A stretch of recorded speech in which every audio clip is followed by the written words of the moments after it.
Have you ever been there, you're speaking English, maybe it's in a really important meeting or maybe just laughing with friends, and then it hits you.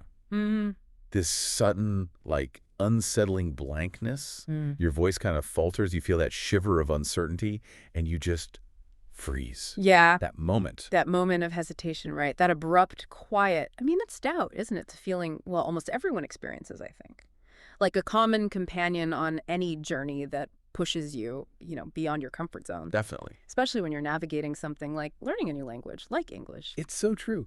And we often take those moments, those internal pauses, that brief silence, and we read them as direct signs of our inadequacy Mm. or weakness. Yeah, like I messed up. Exactly. We internalize them, twist them into proof that we're somehow, not good enough, or that we're failing. But what's really fascinating, based on our sources, is this completely different perspective. Right. It suggests something that might just reshape your entire relationship with uncertainty. That very moment of doubt. It isn't actually a signal that you're weak. Quite the opposite, in fact. Really? How so? It's evidence that you're standing right on the edge, the very precipice of some significant growth. Huh. Like a launching point. Precisely. Think of it like a spring coiling before it releases, or maybe taking a deep breath just before you take a leap. It's a profound recalibration, really, of how we understand this fundamental human experience. Okay, let's unpack this because that sounds really interesting. So when we talk about doubt, the sources trace its roots back to Latin, right? Dubitare, which means to hesitate. That's right. To hesitate. So at its core, doubt is basically that pause, that feeling of not being totally sure about what comes next. Mm. Imagine you're trying to put together a complex sentence in English, maybe using a grammar structure you only just learned. Yeah, happens all the time. You know the words, you think you understand the rule, but there's that split-second internal debate, that little voice going, am I really sure about this? Yeah. Before you say it out loud. That exact moment. And here's where the sources say it gets really interesting. That hesitation. Yeah. It isn't a flaw. It's not a failure at all. Right. It's actually your brain's quite sophisticated way of preparing for action. Preparing. How? It's gathering its cognitive resources, running a super quick mental check, figuring out the best path forward. It's getting ready to launch into what feels like, well, maybe the unknown. So it's like a warm-up, a neurological warm-up. Exactly. It's a natural adaptive mechanism, not a sign you're deficient in some way. Okay. And then on the other side, we have confidence. Right, confidence, which, again, from the Latin, confidere, means to trust. To trust. So when you embody confidence, you're essentially trusting yourself, even when the path ahead isn't perfectly clear, When you don't have every single detail mapped out or all the answers just laid out for you. It's like an inner assurance. That's a great way to put it. That deep-seated inner assurance that, okay, maybe I'll stumble, maybe I'll make a mistake, but ultimately I'll find my footing, I'll figure it out. And the sources have this analogy, right, about confidence being like a muscle. Yes, a beautifully simple yet powerful one. Confidence is like a muscle. And just like any muscle in your body, the more you actively use it, the more you engage it. The stronger it gets. Exactly. The stronger, more resilient, and more responsive it becomes. You wouldn't expect to just walk into a gym and lift heavy weights without training. Right.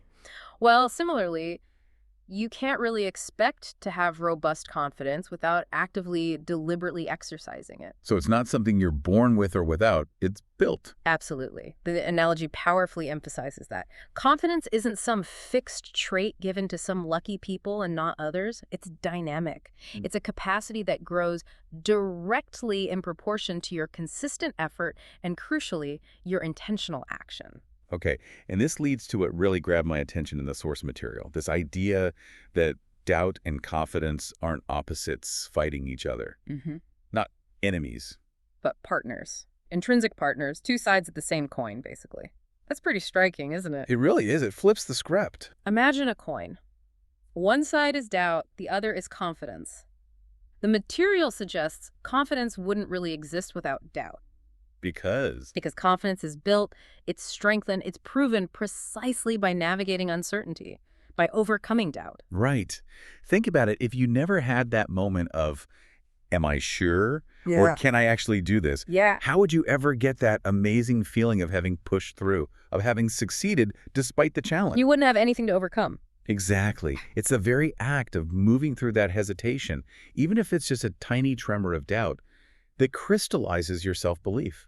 It solidifies your capabilities. So, okay, with this profound connection in mind, what does this really mean for you, the listener, especially if you're on this English learning journey, which can be, let's face it, challenging sometimes, but also really rewarding? Well, this foundational understanding, it truly shifts our whole perspective, doesn't it? If doubt and confidence are linked like this intrinsically, Yeah. then the crucial question becomes, how do we consciously use that relationship?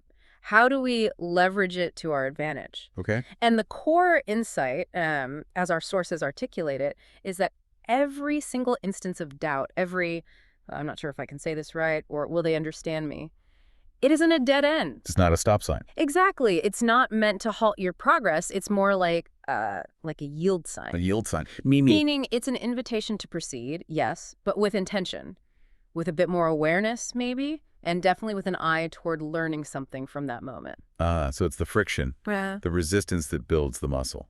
Precisely. It's the essential friction against which authentic confidence is forged. The resistance that makes the muscle stronger. Because every single time you feel that flicker of doubt, whether you're speaking or writing or even just listening in English and feeling a bit unsure, you are, according to these sources, standing right at the doorway of confidence. Exactly. It's not some insurmountable wall. It's an entry point, a signal that growth is right there, ready to happen. Mm-hmm. So our mission in this deep dive is to explore exactly how you can learn to walk through that doorway, how you can transform that initial hesitation into, well, unstoppable confidence, making your English learning journey not just effective, but genuinely interesting and profoundly empowering. And we'll be drawing from some really incredible insights to guide us, focusing on practical, actionable strategies you can actually use in your own language learning and, honestly, apply across all areas of your life, too. Okay, let's dive deep. Understanding the nature of doubt, your brain's alarm system, and hidden opportunities. Right.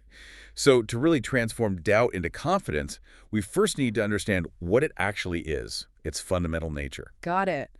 Our sources describe doubt as your brain's built-in alarm system. A very sophisticated one, actually. An alarm system. Okay. Its primary job, from an evolutionary standpoint, is pretty simple. To signal, hey, be careful. Something here is unfamiliar or potentially risky. Unfamiliar, like a new word, or talking to a native speaker. Exactly. That unfamiliarity could be a new grammar structure you're trying out, or a challenging vocabulary word you're grappling with, or, yeah, the daunting prospect of chatting with a native English speaker for the first time. I know that feeling. You know that slight internal flicker when you're about to try a complex phrase you only saw in a textbook, or when someone uses an idiom you've never heard before. Yeah, that little jolt. The little jolt of uncertainty, that micropause, that's the alarm system doing its job. Okay, so seeing it that way, it really reframes doubt, doesn't it? Completely. It stops being about a personal failing, a sign you're inadequate. And becomes Something much more basic and vital. A survival mechanism. Your brain's activating its protective instinct. It's trying to shield you from perceived mistakes or potential embarrassment or even social awkwardness. So it's not saying you're bad, it's saying be careful. Precisely. It's signaling caution. It's a form of self-preservation. It's your brain's wiring working exactly as it's supposed to, trying to keep you safe in new or uncertain situations. That's actually incredibly liberating when you think about it. It really is. It shifts the blame from you to just a natural adaptive process. So feeling doubt doesn't mean you're bad at English. Not at all. Yeah. It just means your brain is engaging its safety protocols, which paradoxically is a sign of engagement. You're actively processing. Right. So the key then becomes learning how to interpret that alarm, how to respond to it, rather than just freezing up when it goes off. Exactly. Learning to work with the alarm, not be controlled by it. Okay. And while that alarm system is fundamentally about protection, what's really compelling is how the sources connect this to something deeper, a more profound human need. Which is? The power of vulnerability. Vulnerability. Okay. The word itself means what? Open to being hurt or criticized? Exactly. It's inherently linked to exposure, to risk.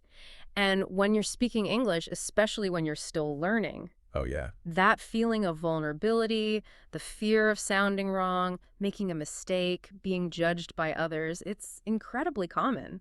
almost universal, I'd say. You hesitate to speak up in a group because you're worried about your pronunciation or maybe using the wrong tense? Right. And that internal narrative can get really loud, can it? What if they laugh? What if I look stupid? Totally. But this is precisely where our sources offer this profound shift in perspective.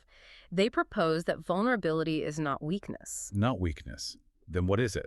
On the contrary, it's a powerful, even magnetic opportunity to connect with others on a really deep human level. Connect. How does being vulnerable help connect? Well, think about it. When someone shows their true self, maybe their struggles, their imperfections, don't you often feel a stronger sense of empathy, a real connection with them? Yeah, I guess you do. It feels more real. Exactly.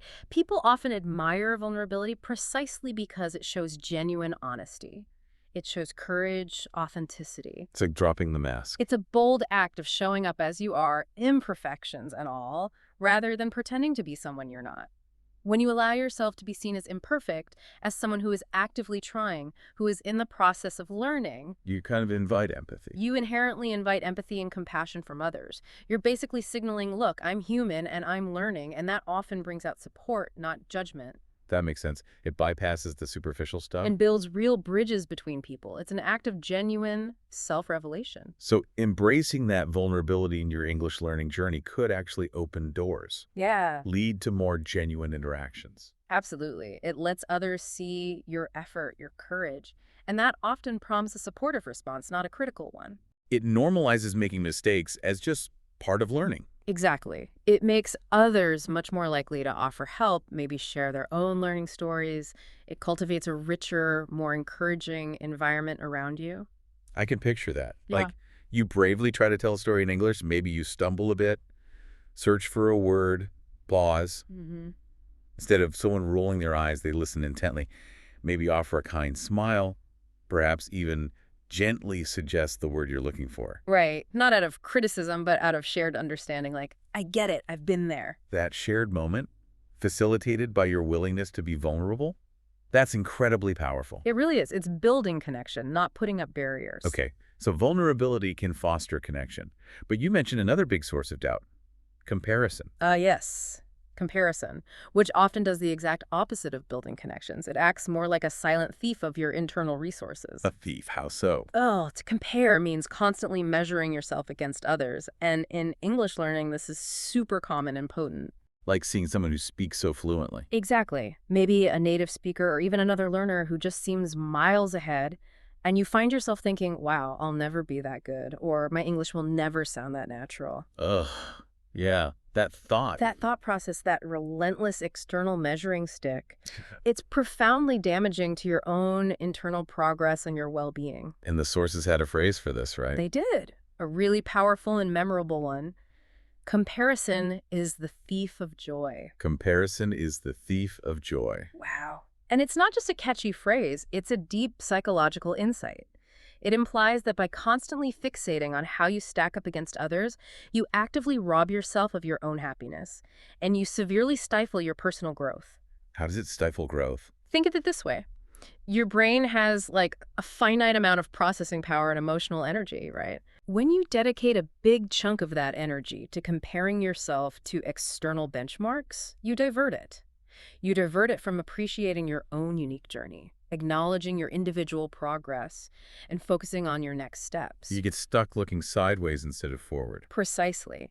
You become so preoccupied with what someone else has or can do that you become blind to your own achievements, however small they might seem. So it traps you. It traps you in a cycle of self-criticism, prevents you from appreciating your own hard-won victories.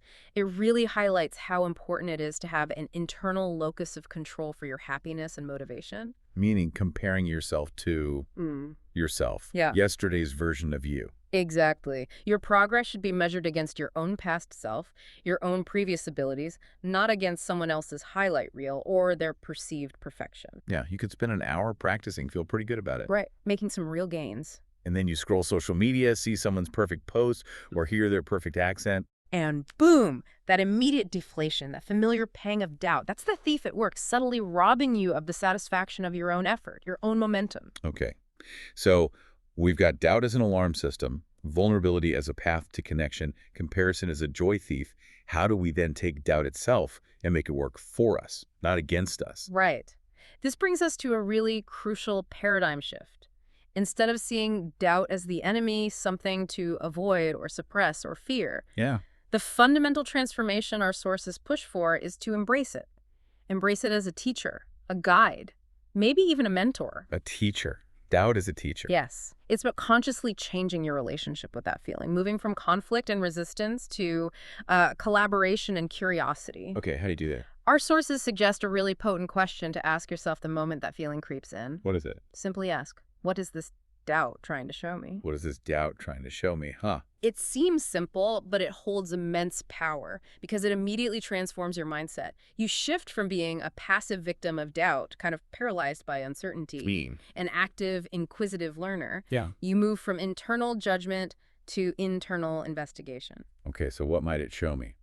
Well, maybe that specific doubt is highlighting a particular grammar point that genuinely needs more practice.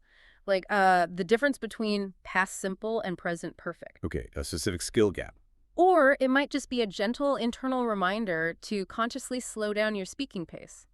Maybe your brain is trying to catch up with your enthusiasm and needs a moment to formulate thoughts more clearly. Right, not a lack of ability, just needing to adjust pace. Exactly. Or it could even be pointing to a gap in your vocabulary that once you fill it will unlock new levels of fluency. So when you see doubt as a guide, not an enemy. You unlock the crucial first step toward building genuine, resilient confidence. It turns that potential stumbling block into a clear, actionable instruction for improvement. It's not a critique saying you're bad, but more like a helpful signpost saying, Here's your next opportunity to learn and grow. Here's how you get stronger. Every instance of doubt contains a hidden lesson, a directive, turning stumbling blocks into stepping stones. 2. The action-oriented path, transforming doubt into confidence. okay, this is where we really move from understanding to application, right? The big question then is, Yeah. how do you genuinely take this new understanding and transform doubt into real practical confidence? Yes, the how. And the answer, according to our sources, repeated again and again, is actually quite simple, but incredibly powerful. Which is? Action. Action, just doing it. Exactly. Confidence doesn't just magically appear. It doesn't spontaneously grow while you're waiting for it or hoping for it. You can't just wish for it. No. It develops, it strengthens, it solidifies through consistent, deliberate, and often, let's be honest, courageous action. And this really challenges that common idea, doesn't it? That you have to feel confident before you can act. Oh, totally. So many people get stuck there, waiting for confidence to arrive like some kind of lightning bolt. Yeah. Convinced they need to be fearless or perfectly prepared before they even try. Right. I'll do it when I feel ready, which might be never. But the sources champion this almost revolutionary idea. Action is the catalyst for confidence. It's a feedback loop. Explain that. You act, maybe nervously, but you act. You gain a tiny piece of evidence that you can do it or survive it, and that little piece of evidence fuels a little bit more confidence. Which then makes the next action slightly easier. Exactly. It encourages more action. It's about building momentum through doing, even if that doing feels uncertain or clumsy or, yeah, even a little bit terrifying at first. It's like learning an instrument. Perfect analogy. You don't get good by just reading music theory or watching YouTube videos of experts. No, you have to actually play. You have to put your hands on the instrument and play, even if it sounds awful at first. Even if your fingers fumble, you hit wrong notes. Those aren't failures though, right? In this context. Not at all. They are acts of courage, acts of doing, and fundamentally, acts of confidence building. So the same applies to speaking English. Directly. You don't gain confidence by wishing for it. You cultivate it by speaking, by writing, by listening actively, by engaging with the language in real, tangible ways. The doing is the becoming. Beautifully put. The doing is the becoming. And the sources give us 3 really powerful, accessible strategies to start doing this today. Okay, let's get into those. What's the first one? The first strategy focuses on how we frame our internal dialogue, because that's where so much action or inaction starts. Our self-talk. Exactly. This is what the sources called the power of reframing with the word yet. Yet, okay. So reframing basically means looking at a situation or a belief or a perceived limit from a completely new, empowering angle, changing the lens. Got it. So instead of saying that limiting phrase, the one that shuts down possibilities like, I can't speak English well, Which feels so final. it does. Our sources instruct us to add one tiny, seemingly insignificant but profoundly powerful word. Yet. So it becomes, I can't speak English well yet. Precisely. I can't speak English well yet. Oh, wow. That tiny addition. It really changes the whole feeling, doesn't it? Completely. It transforms that dead end, that definitive, discouraging statement of inability into a road that's actively under construction. It's progressing. It implies future possibility, ongoing development. It injects hope. It acknowledges where you are now, but points firmly towards a better future.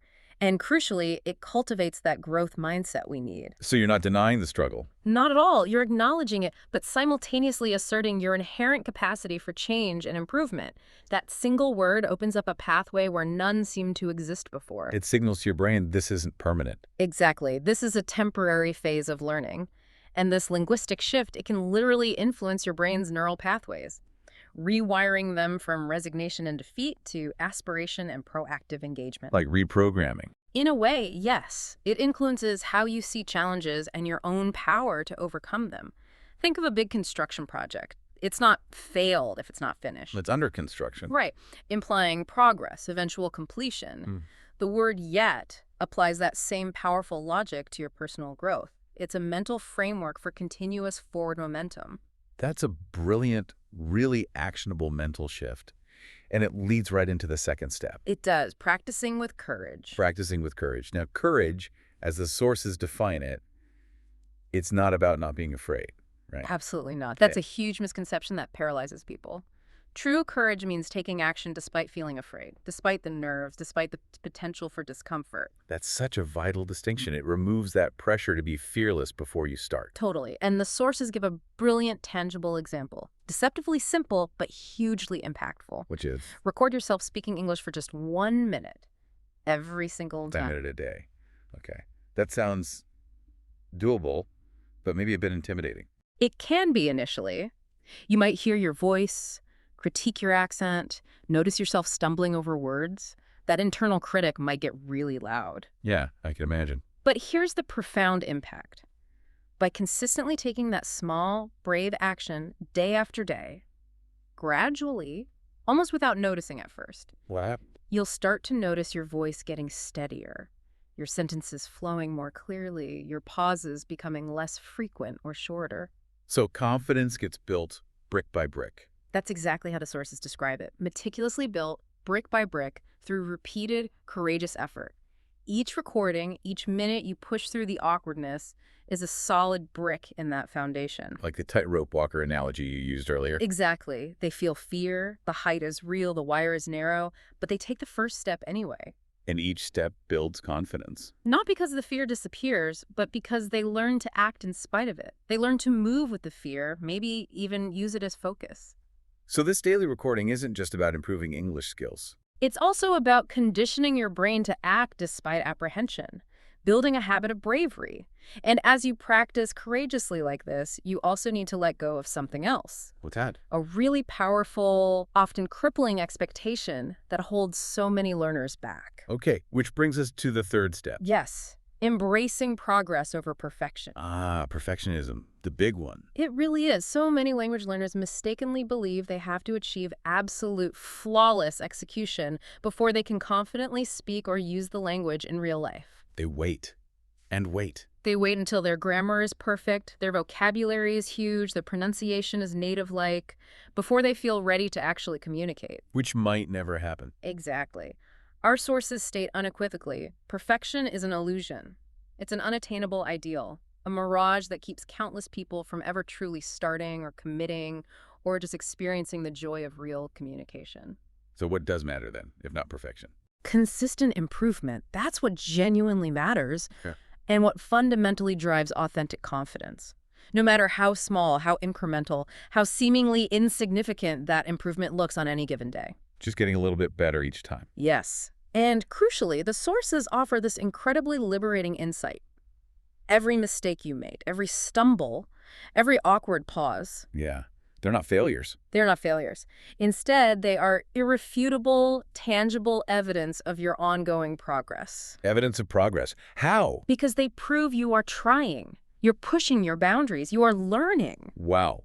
That completely reframes mistakes. It liberates you from the paralyzing grip of perfectionism. It redefines success away from flawless execution towards consistent advancement and iterative learning. So mistakes become data points. Valuable data points. They clearly show where you're putting in effort, where the edges of your current knowledge are, and where crucial learning is actively happening. Instead of something to be ashamed of. Exactly. They become something to learn from. And this principle, it goes way beyond language learning, right? It applies to basically any skill development. True. Learning anything is messy.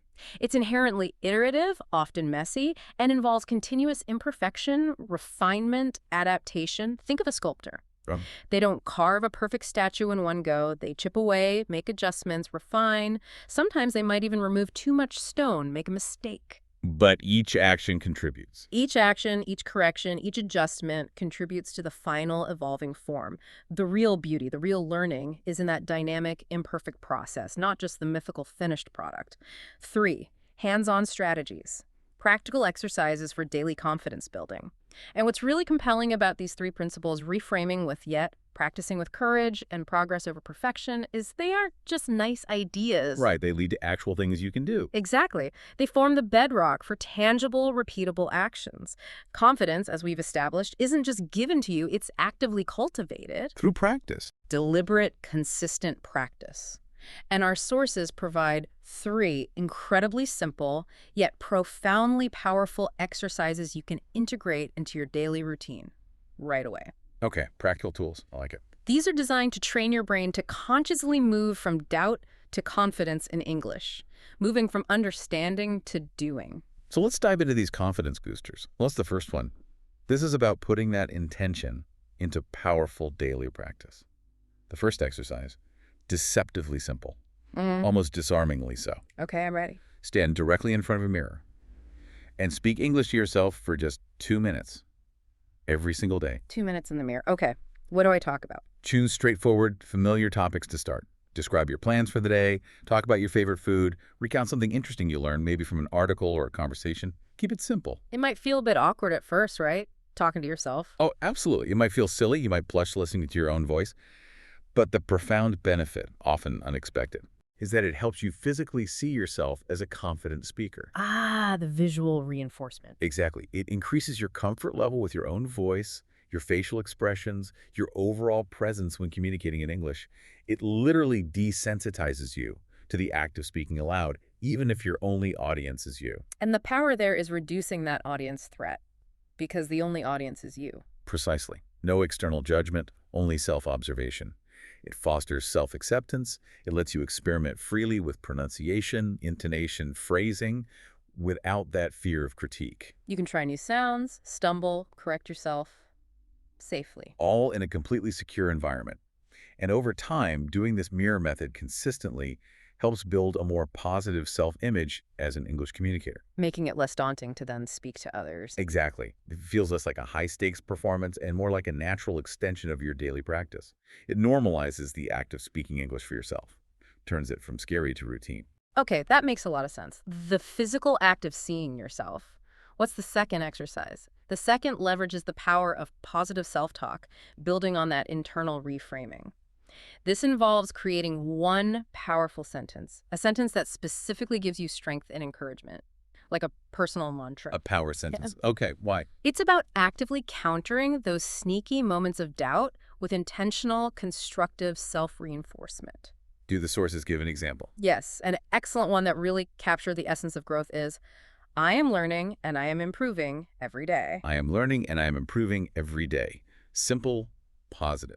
Concise, clear, brimming with positive intent, it directly affirms your capability and your progress. And the instruction is to say the sentence out loud before you start any English practice, before you jump into an English conversation, or honestly, any time you feel that flicker of doubt starting to creep in. And this is called an affirmation. Right? Yeah, exactly. A positive declaration specifically designed to actively program your brain for success, to reinforce positive beliefs about your capabilities. How does that work? Saying a sentence. The implication is significant. Affirmations work by repeatedly introducing constructive beliefs into your subconscious. They directly counteract that pervasive negative self-talk that often fuels doubt. So you're building a foundation of self-belief. Brick by brick, just like we discussed. When you consistently tell yourself, I am learning, I am improving, you're not just saying words, you are actively cultivating an internal environment, a mental landscape that's inherently supportive of growth and forward Like a momentum. mental warm-up. It's a crucial mental warm-up, a self-pep talk. It sets a positive tone for your learning session or conversation, shifts your mindset from fear to proactive engagement, prepares your brain to look for progress. Okay, mirror method, power sentence. What's the third practical exercise? This third one provides that tangible, undeniable proof of progress we talked about. It's highly practical, super accessible. Simply use your phone or any recording device and record yourself speaking English for just 1 minute. Like the courage practice, but with a specific focus for listening back. Exactly. And the crucial approach here, this is vital, is to listen back, not to judge yourself harshly. Which is so tempting. It's often our first instinct. But no, you listen back with the explicit purpose of noticing and identifying your progress, Okay, looking for the good stuff. looking for the improvements. The sources recommend making this a weekly habit, comparing your new recording to one from maybe a week or two earlier. Why compare? Because this simple act of comparison, when focused purely on improvement, is incredibly potent. The material strongly emphasizes that you will visibly, audibly see and hear how small, consistent improvements stack up over time. Paginal proof. Undeniable proof. It builds confidence faster and more effectively than almost anything else because it gives you concrete, objective evidence of your growth, It bypasses those subjective feelings of doubt or frustration. which can be so misleading. Instead, it offers a measurable benchmark of success. This exercise transforms self-correction into self-validation. You're not just hoping you're improving, you're actually hearing it. You can hear your pronunciation getting clearer, your pauses getting shorter, your vocabulary expanding, your fluency improving. It powerfully reinforces that progress over perfection mindset. Because you witness your own development firsthand. You see your efforts are actually paying off. Exactly. Measurable results. Wow. So these three exercises, mirror method, power sentence, record and reflect, they sound incredibly simple to actually do, just a few minutes a day. Right. Very low barrier to entry. But their cumulative power seems immense. They directly address the roots of doubt and replace those patterns with actionable steps towards real self-assurance. And the sources suggest if you commit to doing them daily, consistently, doubt won't control you anymore. It won't vanish entirely, right? It's a brain function. No, it won't vanish. It's a signal. But its power over you will shrink significantly. Instead, it transforms into the very spark that ignites and fuels your confidence. Allowing you to light your own way forward. It becomes a reliable signal for where to focus your energy for growth, not a reason to stop or run away. 4. The journey of confident living, embracing ongoing growth. So this whole deep dive, it really clarifies that confidence isn't some final destination, is it? Like you arrive and you're just confident forever. Not at all. It's presented much more as an ongoing journey, a continuous daily practice. Not a finish line, but a path you walk every day. Exactly. And a really crucial point our sources highlight, especially for you listening, is just how normal doubt is. Even for really successful people. Absolutely. It's important to understand that even highly accomplished professional speakers, world-renowned actors, influential leaders, they regularly experience doubt too. Like that TED Talk speaker feeling nervous backstage, or the actor before a performance. Precisely. Despite decades of experience, that familiar flutter can still be there. So what's the difference then between them and someone who gets stopped by doubt? The crucial distinction, the defining characteristic, is that they don't let it paralyze them. They acknowledge it. They feel it, but move anyway. They might carry it with them, maybe as nervous energy, but they still choose to move forward. They step onto that stage, they deliver those lines. It really normalizes it. Doubt isn't a sign you're inadequate, it's just part of pushing boundaries. It's a universal human experience, an intrinsic part of growth, not a personal failing. And this perspective shifts the goal. You stop trying to eradicate doubt entirely, Which is probably impossible anyway. and often deeply frustrating. Instead, you focus on learning to function effectively, courageously alongside it. It emphasizes resilience, persistence. Key components of sustained confidence. Understanding that growth is dynamic, evolving, never-ending, not a static state. So you learn to dance with your doubt, instead of trying to kick it off the dance floor. That's a great way to put it. Learn to incorporate its energy. This ongoing journey perspective encourages a long-term view. Challenges and doubts become integrated parts of the path. Not roadblocks, just scenery, signposts. Exactly. Signposts, not roadblocks. Okay, so if doubt is still around, how do we reconcile that with living confidently? Well, our sources offer this really beautiful, illuminating analogy. It powerfully brings that idea of doubt and confidence being partners to life. Okay, what is it? Think of confidence like a light. Confidence is light. Doubt, that internal questioning, that hesitation, it might cast shadows. Makes sense. But here's the paradox.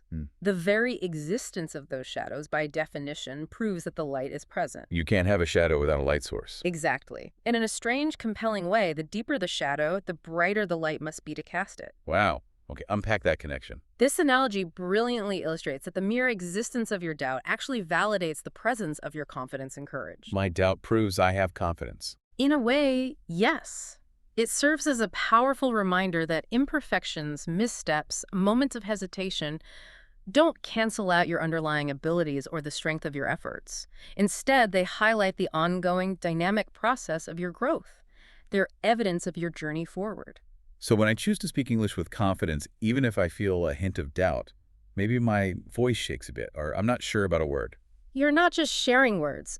More importantly, more profoundly, you are sharing yourself. My personality, my ideas. Your unique personality, your distinctive ideas, your authentic voice. You're connecting, expressing, being understood, not striving for robotic perfection. And that's the real goal. That ultimately is presented as the real profound goal of language and communication. Your courage in those moments of doubt allows your true self to shine through. Making the communication richer, more human. Undeniably human. It's about being yourself in English with all your beautiful imperfections and your incredible bravery. Okay, this entire deep dive seems to boil down to a core message, a guiding phrase. It does. A powerful, memorable one that really encapsulates the whole journey we've explored. It brings all the threads together. And it is. Confidence is trust in progress, not perfection. Confidence is trust in progress, not perfection. I like that. It's liberating, isn't it? It frees you from that impossible, paralyzing standard of flawlessness. And instead, it centers you firmly on the achievable, continuous act of moving forward. It empowers you, the listener, to see your actions, however small or imperfect, as direct, powerful contributions to your growing self-trust. Every single time you choose to speak English, even if it's not perfect, even if you stumble, you're actively shaping doubt into confidence. You are actively, powerfully participating in that process, taking the raw material of uncertainty and molding it into strength, into your own unique voice. So, as we wrap up, the invitation is... The invitation's compelling. The very next time doubt comes knocking on your door, welcome it. Welcome it. Don't fight it. Don't fight it. Don't push it away or feel bad about it being there. Instead, view it as pliable clay, a valuable, malleable substance that can be transformed. And actively shape it. Actively shape it into something incredibly powerful and uniquely yours, your own voice. Strong, clear, and confident. And you have a final provocative thought for us. Something to mull over. I do. Something for you to consider long after this deep dive ends. Maybe journal about it or just think it over today or tomorrow. Okay. If every single instance of doubt is truly a hidden doorway to confidence, what's one specific area in your English learning where you felt that flicker of doubt today? Okay. Identify a specific moment of doubt. And then how might you proactively apply just one of the practical exercises we discussed, the mirror method, the power sentence, or record and reflect starting tomorrow, to bravely step through that doorway, to solidify your own unique confidence in that specific area? Turning the abstract into a concrete next step. Exactly. Remember, every single time you choose to practice, every small act of courage you take, you're not just using English. You are actively, powerfully building your own confidence brick by brick. Keep shaping your unique voice with trust and strength. Know that you are fundamentally on a path of continuous and remarkable improvement. That confidence is within you, waiting. Waiting to be unleashed, one courageous step at a time.